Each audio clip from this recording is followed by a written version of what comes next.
இப்போ ஈரானுக்கு வந்துட்டு சப்போர்ட் பண்றேன்ட்டு ரஷ்யாவும் வந்து இருக்காங்க. யூசுவலா வந்துட்டு அமெரிக்கா ரஷ்யா இவங்களுக்குள்ள சண்டை அப்படின்னா அது ரொம்ப ஈஸியா முடிகிற ஒரு விஷயமே கிடையாது. ஸோ இது எப்படி போகும்? ஒரு அமெரிக்க ஜனாதிபதியாக ஒருத்தர் வந்தாருன்னா கூட ரஷ்ய அதிபர் வாழ்த்து சொல்லவே மாட்டார். ஆனால் இந்த தடவை எல்லாமே மாறி இருக்கு. ட்ரம்புக்கு முதல்ல வாழ்த்து சொன்னது பாத்தீங்கன்னா ரஷ்யாவுடைய அதிபர் தான். அதே மாதிரி ரஷ்யாவை பாராட்டி எந்த அதிபரும் பேச மாட்டாங்க. ஜனாதிபதிக்கும் அமெரிக்க ஜனாதிபதி பேச மாட்டாங்க, பாராட்டி பேசுறாரு. என்ன அர்த்தம்னா இதுக்கும் பொருளாதார ரீதியான ஒரு முடிவு தான். நாங்களும் ரஷ்யாவும் ஏன் எதிராக இருக்கணும், நாங்க ரெண்டு பேரும் ஒண்ணு சேர்ந்தா உலகத்தையே ஆட்சி செஞ்சிருவோம் அப்படிங்கிற இடத்துக்கு வர்றாங்க. எலான் மாஸ்க் அவருக்கு கொடுத்த டிபார்ட்மெண்ட் என்ன தெரியுமா? காஸ்ட் கட்டிங் டிபார்ட்மெண்ட் தான். எங்கெல்லாம் செலவை குறைக்கணும், தேவையில்லாத நாட்டுக்கு காசு கொடுக்கறது நிப்பாட்டுங்க. ஐக்கிய நாடுகள் சபைக்கு வேண்டாம், WHO வேர்ல்ட் ஹெல்த் ஆர்கனைசேஷன் இருக்கு, அதுக்கு எது காசு கொடுக்கணும், நமக்கு என்ன ரிட்டர்ன் இருக்கு, நெட் ரிட்டர்ன் என்னன்னு கேக்குறாரு ட்ரம்ப். கார்ப்பரேட் முதலாளியுடைய மைண்ட் செட் அவருக்கு. ஓஷன்ல மொராஷியஸ் பக்கத்துல இருக்க தீவுல வந்துட்டு அமெரிக்காவோட B2 பாம்பர்ஸ் 6 வந்திருக்கு, நிறுத்திருக்காங்க அப்படின்னு சொல்லியிருக்காங்க. அந்த இடத்துல அமெரிக்கா நிறுத்திருக்கிறதுக்கான, அதாவது அமெரிக்காவிற்கு உலகம் முழுவதும் பேஸ் இருக்கு. இலங்கையில கூட எங்களுக்கு பேஸ் வேணும்னு சொல்லிட்டு நிறைய நாள் போராடினாங்க. இந்தியா தான் தடுத்தோம். அதனாலதான் நம்ம இலங்கையை கூட அனுசரிச்சு போனோம். இந்த கச்சதீவு பிரச்சனையை அனுசரிச்சு போறோம். அந்த தமிழர்கள் கொல்லப்பட்டால் கூட நம்ம வாய் மூடிட்டு இருந்தது காரணம் இலங்கையை ரொம்ப பகச்சுக்கிட்டோம்னா அமெரிக்கா வந்துடும். சார் ஆல்ரெடி சதாம் ஹுசேனை கொல்றப்பவே வந்துட்டு அமெரிக்கா சொல்லியிருந்தாங்க ஈரான் வந்துட்டு நியூக்ளியர் பாம்பு ரெடி பண்றாங்க அப்படின்னு சொல்லிட்டு. இப்பவும் அதே பேச்சு தான் போயிட்டு இருக்கு. ஆக்சுவலா அவங்க யாருக்கு வைக்கிற டார்கெட்? ஈராக் வந்து அணு ஆயுதம் வைத்திருக்கிறது நாங்க சோதனை பண்ணணும்னு சொல்லி அப்போது இருந்த ஜனாதிபதியாக இருந்த ஜார்ஜ் புஷ் ஜூனியர் அவர் சொன்னார். அப்ப சதாம் ஹுசேன் அதுக்கு ஒத்துழைப்பு கொடுக்கல. அதை வந்து ஒரு பெரிய விஷயமா நடத்தி யுத்தம் பண்ணாங்க. கட்டகோபுர தாக்குதலுக்கு ஈராக் தான் காரணம். ஆனா தாக்குதல் நடத்தி அவரை தூக்கு தண்டனை கொடுத்து கொலை செய்து அந்த நாட்டையே நாசம் பண்ணி கண்டுபிடிச்சு போய் பார்த்தா அங்க ஒரு அணு ஆயுதம் கூட இல்ல. எப்படியும் சண்டை தான், வார் தான் அப்படின்றது முடிவாயிடுச்சு. பிரச்சனைகள் இல்லாம இதை தீர்க்கறதுக்கு ஏதாவது வாய்ப்பு? அதுக்கு தான் ஐக்கிய நாடுகள் சபை முயற்சிக்கிறாங்க. அதனுடைய மனித உரிமை ஆணையம் முயற்சிக்கிறது. அதை தெளிவா சொல்லிட்டாரு, எங்களுக்கு ஐக்கிய நாடுகள் சபையை வேணான்றாரு. அவருக்கு நல்லா தெரியும் ஐக்கிய நாடுகள் சபை போனா பஞ்சாயத்து பண்ணுவானுங்க, பஞ்சாயத்து பண்ணி முடிவு கொண்டு வருவாங்க. இதுவே வேணாம், ஐக்கிய நாடுகள் சபையை கலைச்சிடலான்றாரு. இப்போ ஈரானுக்கு வந்துட்டு சப்போர்ட் பண்றேன்ட்டு ரஷ்யாவும் வந்து இருக்காங்க. யூசுவலா வந்துட்டு அமெரிக்கா ரஷ்யா இவங்களுக்குள்ள சண்டை அப்படின்னா அது ரொம்ப ஈஸியா முடிகிற ஒரு விஷயமே கிடையாது. ஸோ இது எப்படி போகும்? நல்ல கேள்வி கேட்டீங்க. நம்ம கடந்த காலங்களில் எப்பொழுதுமே ரஷ்யா அமெரிக்கா பிரச்சனை தான் பார்த்துருக்கோம். அமெரிக்கா ஒரு வல்லரசு நாடு, ரஷ்யா ஒரு வல்லரசு நாடு. சோவியத் யூனியனாக இருந்த பொழுதும் பெரிய வல்லரசு தான், அது உடைந்த பிறகும் ரஷ்யா வல்லரசு தான். அப்போ இந்த வல்லரசு நாடுகளுக்கு இடையில ஒரு கோல்டு வார் எப்பவுமே இருக்கும். நேரடியாக மோதிக்க மாட்டாங்க, ஆனால் ஒரு மறைமுகமான யுத்தம் நடந்துக்கிட்டே இருக்கும். ஒரு அமெரிக்க ஜனாதிபதியாக ஒருத்தர் வந்தார்னா கூட ரஷ்ய அதிபர் வாழ்த்து சொல்லவே மாட்டார். ஆனால் இந்த தடவை எல்லாமே மாறி இருக்கு. ட்ரம்புக்கு முதல்ல வாழ்த்து சொன்னது பார்த்தீங்கன்னா ரஷ்யாவுடைய அதிபர் தான். அப்போ இது ஒரு பெரிய மாற்றம். அதே மாதிரி ரஷ்யாவை பாராட்டி எந்த அதிபரும் பேச மாட்டாங்க. ஜனாதிபதிக்கும் அமெரிக்க ஜனாதிபதி பேச மாட்டாங்க, பாராட்டி பேசுறாரு. அப்போ என்ன அர்த்தம்னா இதுக்கும் பொருளாதார ரீதியான ஒரு முடிவு தான். நாங்களும் ரஷ்யாவும் ஏன் எதிராக இருக்கணும், நாங்கள் ரெண்டு பேரும் ஒன்று சேர்ந்தா உலகத்தையே ஆட்சி செஞ்சிருவோம் அப்படிங்கிற இடத்துக்கு வர்றாங்க. எங்களுக்கு வந்து ஜெலன்ஸ்கி இதுக்கு அந்த யுக்ரைனுக்கு கொடுக்குற காசு வேஸ்ட் அப்படின்னாரு அவர். எதுக்கு நான் கொடுக்கணும், அது எங்களுக்கு வேஸ்ட், என்ன ரிட்டர்ன் கிடைக்க போகுது, எங்களுக்கு ஏதாவது ஒரு பணம் செலவழிச்சா ரிட்டர்ன் வரணும். இது எந்த mind set? Corporate mind set. நான் பணம் செலவு பண்ணால் எனக்கு ரிட்டர்ன் வரணும். மனிதாபிமானம்லாம் விட்டுருங்க. நான் இத்தனை $1 பில்லியன் நான் ரஷ்யாவுக்கு கொடுத்தா எனக்கு இவ்வளோ கொடுப்பான், உக்ரைனுக்கு கொடுப்பானா, அதான் இஸ்ரேல் கொடுப்பான், பாலஸ்தீனம் கொடுப்பானா, உங்களுக்கு புரியுதா உங்களுக்கு? அதற்காகவே ஒரு மினிஸ்ட்ரியை வச்சிருக்காங்க. இப்போ நம்ம எலான் மாஸ்கை பத்தி படிக்கிறோம்ல, எலான் மாஸ்க் அவருக்கு கொடுத்த டிபார்ட்மெண்ட் என்ன தெரியுமா? காஸ்ட் கட்டிங் டிபார்ட்மெண்ட் தான். எங்கெல்லாம் செலவை குறைக்கணும், தேவையில்லாத நாட்டுக்கு காசு கொடுக்கறது நிப்பாட்டுங்க. ஐக்கிய நாடுகள் சபைக்கு வேண்டாம், WHO வேர்ல்ட் ஹெல்த் ஆர்கனைசேஷன் இருக்கு, அதுக்கு எது காசு கொடுக்கணும், நமக்கு என்ன ரிட்டர்ன் இருக்கு, நெட் ரிட்டர்ன் என்னன்னு கேட்கிறாரு ட்ரம்ப். ஒரு கார்ப்பரேட் முதலாளியுடைய மைண்ட் செட் அவருக்கு. அப்ப வியாபார ரீதியாகத்தான் இதை பார்க்கிறார்களே ஒழிய அந்த நாட்டு பிரச்சனையில ஒரு மனிதாபிமானம் இல்லை ஒரு நாட்டுக்கு இறையாண்மை பிரச்சனை அதெல்லாம் இல்லை. பட் அவங்களுக்கு பொறுத்தவரை வியாபார ரீதியான ஒரு பிஸ்னஸ் ரீதியான உறவைத்தான் பேணுகிறார்கள். அதுக்கு ரொம்ப வெட்ட வெளிச்சமான ஒரு விஷயம் என்னன்னா, எனக்கு பிரதமர் மோடி நண்பர், ஆனால் நான் வந்து வியாபாரத்தில் கரெக்டாக இருப்பேன்னு சொன்னார் ட்ரம்ப். அவரோட வாங்க ஹவுடி மோடி நடத்தினாரு, நம்ம நமஸ்தே ட்ரம்பே நடத்தினோம். ஆனாலும் நம்ம இவ்வளோ நெருக்கமாக இருக்கோம்ல, நம்மள்ட்ட எவ்வளோ எப்படி கடுமையாக கடன் நடந்துக்கிறாங்க கேட்டால் சொல்கிறாங்க பிஸ்னஸ்ன்றாங்க.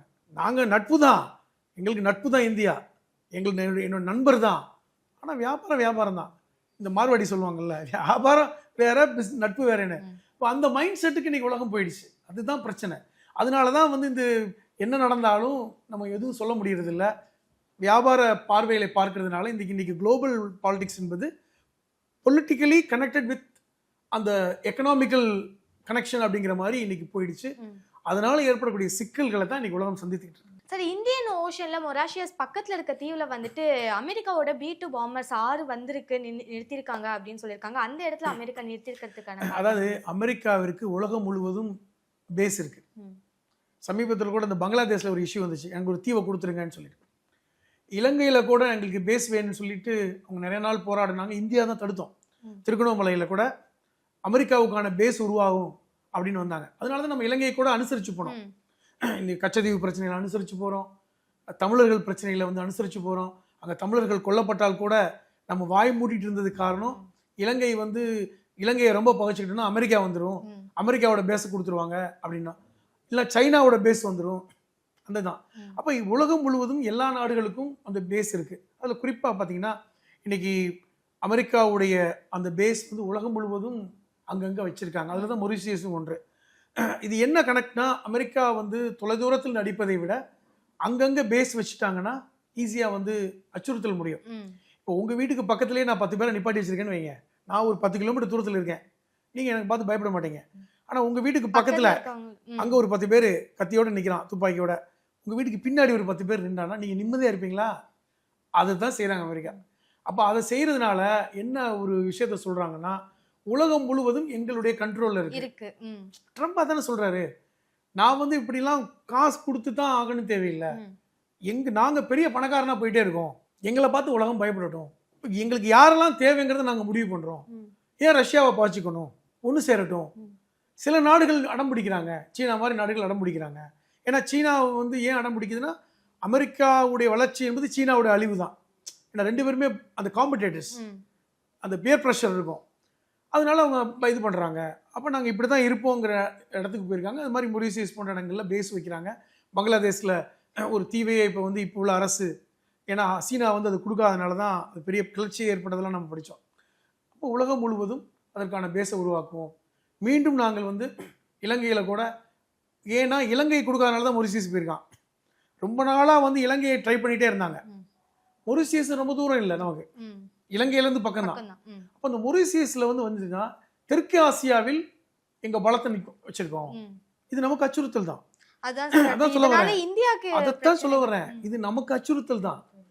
அதான் சொல்கிறேன், நம்ம நட்பாக இருக்கோம், நெருக்கமாக இருக்கோம், பிரதமர் மோடி என் நண்பன்றாரு, அதெல்லாம் சரிதான். ஆனால் நமக்கு அச்சுறுத்தல் பண்ணுறாங்களே. அதான் சொல்கிறேன், நம்மளை மாப்பிள்ளை மச்சான்னு சொல்லிக்கிட்டு நமக்கு அச்சுறுத்தல் பண்ணுறாங்க. இப்போ இது அமெரிக்காவுடைய இந்த போக்கு என்பது என்னன்னா, முழுக்க முழுக்க நட்பு வேற, வியாபாரம் வேற, நட்பு வேற, பர்சனல் ரிலேஷன்ஷிப் வேற, எல்லாமே பிரித்து பார்க்குறாங்க. அதை தான் தெளிவாக சொல்லிட்டாரு. நான் பிரதமர் மோடியை வைத்துக்கொண்டு கூட அவர் பேசினார். இது பெரிய சங்கடம் நமக்கு. ஏன்னா நம்ம வந்து ஒரு நட்பு நாடோடு நட்பு நாடாக தான் இருப்போம். வந்து இந்தியா போன்ற நாடுகள்லாம் ஒரு நட்பு எடுத்துட்டோம்னா எல்லா வகையிலையும் நட்பாக இருப்போம். அது நம்ம இயற்கையான ஒரு விஷயம். நம்ம ஊருடைய கல்ச்சர் என்னன்னா, நண்பனை விட்டு கொடுக்க மாட்டோம், நட்பாக இருப்போம், நண்பன் வீட்டுக்கு சாப்பிட போவோம், உண்மையாக இருப்போம். அதுதான் நம்ம நட்பை கற்றுருக்கோம். அதுதான் எல்லா நாடுகளும் இது வரைக்கும் இருந்தது. ஆனால் இன்னைக்கு அமெரிக்காவோட ஸ்டைல் என்னன்னா, நட்புங்கிறது வேற, வியாபாரங்கிறது வேற. இந்த மார்வாடி கல்ச்சருக்கு போகிறாங்க. இதுதான் இது வந்து என்ன போகும்னா, உலகளவில் மனிதாபிமான மற்ற ஒரு செயல்கள் நிகழும், இறக்க போயிடும். அவன் செத்துட்டு போகிறான். அங்கே இதில் ஆப்பிரிக்கா நாடுகளில் எத்தனையோ ஏழை நாடுகள் இருக்குது, சாப்பாடுக்கு வழி இல்லாமல் சாகுறாங்க. எத்தனையோ ஏழை நாடுகளில் ஒருவேளை சாப்பாடு இல்லாமலாம் இருக்காங்க. அந்த குறியீடுகள் பார்த்தீங்கன்னா அங்கே தான் அதிகம். அதுக்கு எதுக்கு காசுன்னு கேட்குறாரு. அவங்களே பண்ணிக்க வேண்டியதான், நமக்கு எதுக்கு காசு கொடுக்கணும்? இப்போ இது எல்லாமே மனிதாபிமானற்ற செயல் தானே. வியாபாரி தான் அப்படி இருப்பான். கண்டிப்பாக சார், புரியுதா உங்களுக்கு? அப்போ அந்த இடத்துக்கு தான் இன்னைக்கு உலகம் நகர்ந்து இருக்கிறதா நான் பார்க்குறேன். சார், ஆல்ரெடி சதாம் ஹுசேனை கொல்றப்பவே வந்துட்டு அமெரிக்கா சொல்லியிருந்தாங்க, ஈரான் வந்துட்டு நியூக்ளியர் பாம் ரெடி பண்ணுறாங்க அப்படின்னு சொல்லிட்டு. இப்போவும் அதே பேச்சு தான் போயிட்டு இருக்கு. ஆக்சுவலாக அவங்க யாருக்கு வைக்கிற டார்கெட் சார்? இது நல்ல கேள்விதான். இப்போ ஈராக்கில் சதாம் ஹுசேன் ஆட்சி செய்த போது ரெட்டை கோபுர தாக்குதல் நடந்துச்சு. அது செய்தது வந்து அல்கொய்தான்னு சொன்னாங்க. அதற்கு வந்து ஈராக் சப்போர்ட் பண்ணுச்சுன்னு சொன்னாங்க. இரண்டாவது, அதிகமான தீவிரவாதிகளை உருவாக்குவது ஈராக் தான் சொன்னாங்க. அதனால வந்து ஈராக் வந்து அணு ஆயுதம் வைத்திருக்கிறது நாங்கள் சோதனை பண்ணணும்னு சொல்லிட்டு அப்போது இருந்த ஜனாதிபதியாக இருந்த ஜார்ஜ் புஷ் ஜூனியர் ம். அவர் சொன்னார். அப்போ சதாம் ஹுசேன் அதுக்கு ஒத்துழைப்பு கொடுக்கல.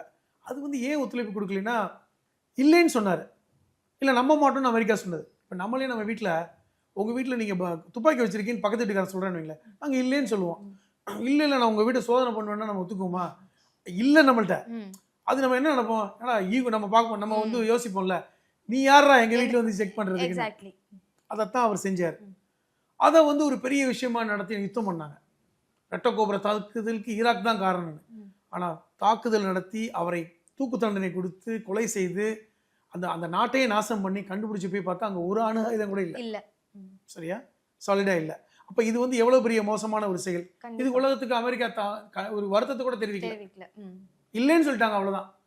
அப்படி ஈரான் விஷயத்தில் அப்படி இல்லை. ஈரான் இருக்குங்கதே அவர் ஒத்துக்கிறாங்க. ஈரானே சொல்லுது எஸ் எங்கள்கிட்ட இருக்குன்னு. அவர் இல்லைன்னாரு. இப்போ இது என்னன்னா ஒருத்தரை மிரட்டி பார்க்குறது. நீ என்ன பெரிய தாதாவா, நான் வந்து உன்னை வச்சு பார்க்குறேன், நீ எனக்கு கீழே தான் அப்படின்ட்டு ஒரு இந்த போக்கு தான். இப்போ இந்த போக்கின் மூலமாக இப்போ நீங்கள் இப்போ ஈரான் கூட பாருங்களேன், உன் அணு ஆயுதம் இருக்குது, நான் சோதனை பண்ண போகிறேன், அதே ஃபார்முலா தான், சேம் ஃபார்முலாவை அப்ளை பண்ணுறாங்க. ஆனால் இங்கே பிரச்சனை வேறேன்றேன். ஈராக் மாதிரி பிரச்சனை இல்லை. ஈராக்குக்கு எந்த நாடுகளும் பெருசாக ஆதரவு கொடுக்கல. சதாம் ஹுசேனுக்கு பெருசாக ஆதரவு இல்லை. ஆனால் ஈரானிடம் அப்படி இல்லை. ஈரான் அணு ஆயுதங்கள் வைத்திருக்கிறது, யுரேனியம் வைத்திருக்கிறது, செறிவூட்டப்பட்ட யுரேனியம் வைத்திருக்கிறது, 83 விழுக்காடு யுரேனியம் வைத்திருக்கிறது, 2000 கிலோவுக்கு மேலே யுரேனியம் வைத்திருக்கிறது, யுரேனியம் வைத்திருக்கிறது. அந்த நாட்டுக்கு ஆதரவாக சைனா போன்ற நாடுகள், வடகொரியா போன்ற நாடுகள் தயாராக இருக்கின்றன. இது டேஞ்சர் இல்லை. கண்டிப்பா இதுதான். இந்த அமெரிக்கா இந்த போக்கு மாறவில்லை என்றால் இது வேற மாதிரி தான் போகும். சார், எப்படியும் சண்டை தான் வார் தான் அப்படின்றது முடிவாயிடுச்சு. பிரச்சனைகள் இல்லாம இதை தீர்க்கறதுக்கு ஏதாவது வாய்ப்பு? அதுக்கு தான் ஐக்கிய நாடுகள் சபை முயற்சிக்கிறாங்க. அதனுடைய மனித உரிமை ஆணையம் முயற்சிக்குது. அதை தெளிவாக சொல்லிட்டாரு, எங்களுக்கு ஐக்கிய நாடுகள் சபையை வேணான்ட்டாரு. அவருக்கு நல்லா தெரியும் ஐக்கிய நாடுகள் சபை போனால் பஞ்சாயத்து பண்ணுவானுங்க, பஞ்சாயத்து பண்ணி முடிவு கொண்டு வருவாங்கன்னு. அதுவே வேணாம், ஐக்கிய நாடுகள் சபையை கலைச்சிடலான்றாரு. சொல்றது ஐக்கிய நாடுகள் சபையை கலைச்சிடுங்க, என்னத்துக்கு வேஸ்ட்டு. அதை விட இன்னொரு கூத்துனா, ஐக்கிய நாடுகள் சபையின் கீழே தான் வந்து சர்வதேச நீதிமன்றம் இருக்கு. சர்வதேச நீதிமன்றங்கள் அங்கே தான் இருக்கு. அந்த சர்வதேச நீதிமன்றம் சமீபத்தில் கூட பார்த்தீங்கன்னா இஸ்ரேலுடைய பிரதமராக இருக்கின்ற பெஞ்சமின் நெதன்யாவுக்கு வாரண்ட் கொடுத்தாங்க, அங்கே மனித உரிமை மீறப்படுது, கைது செய்யப்படணும்னு. ஆனால் ஒன்றும் பண்ண முடியலன்னு வைங்களேன். அது நான் ட்ரம்ப் சொன்ன பதவியேற்றப்பறம் சொன்ன ஸ்டேட்மெண்ட் முக்கியமானது. நெதன்யாவை வச்சுக்கிட்டு இஸ்ரேலுடைய பிரதமரை பக்கத்தில் வச்சுட்டே சொன்னார், இஸ்ரேலுடைய பிரதமர் நெதன்யாவிற்கு சர்வதேச நீதிமன்ற நீதிபதிகள் வாரண்ட் கொடுத்துருக்காங்க, அவர்கள் அமெரிக்காவுக்குள்ள கால் வைக்கக்கூடாது. இப்படி அமெரிக்காவுக்குள்ளே வரக்கூடாது அவங்க, அப்படி ஒரு கோர்ட்டே தேவையில்லை, அவர்கள் உள்ளே வந்தால் கைது செய்யப்படுவார்கள். இப்படி புரிஞ்சுக்குங்க. ஒரு சர்வதேச நீதிமன்றம், ஐக்கிய நாடுகள் சபையால் ஏற்படுத்தப்பட்ட நீதிமன்றம், அதுக்கே இதுதான் நிலைமை. ஒன்று, ஐக்கிய நாடுகள் சபையே தேவையில்லைங்கிற இடத்துக்கு அமெரிக்கா வந்து விட்டது. அப்போ இது என்னன்னா, நாங்கள் தான் இனிமே அப்படிங்கிற இடத்துக்கு நகர்ந்துட்டாங்க. இப்போ இது எப்படி சரியாகும்? ட்ரம்புக்கும் நல்லா தெரியும், அணு ஆயுதங்களை பயன்படுத்தினால் சேதாரம் இருக்கணும், அதிகமாக இருக்கும், கண்டிப்பாக இருக்குன்னு தெரியும். அது உலக நாடுகளுக்கு அச்சுறுத்தலும் தெரியும். அவர் சொல்கிற பேச்சை கேட்கக்கூடிய ஆளாக இல்லை. நம்ம பார்த்தோம்ல சமீபத்தில் ஜெலன்ஸ்கியும் ட்ரம்புடைய சந்திப்பை லைவ் டெலிகாஸ்ட் பண்ணாங்க. அது எப்படி காரசாரம், ஒரு நம்ம டிவியில் காமிக்கிற விவாத மேடையா மாதிரி ஆச்சு பார்த்தீங்களா? அடிச்சுக்க தான் பாக்கி, அவ்வளோ ஒரு மோசமான ஒரு லைவ் டெலிகாஸ்ட் நடந்தது. உள்ளே போகும்போது வரவேற்ற ஜெலன்ஸ்கி, வெளியே வரும்போது யாருமே வழி அனுப்ப கூட வரல இல்லையா? அப்போ அது வந்து ஒரு சாம்பிள் தான்.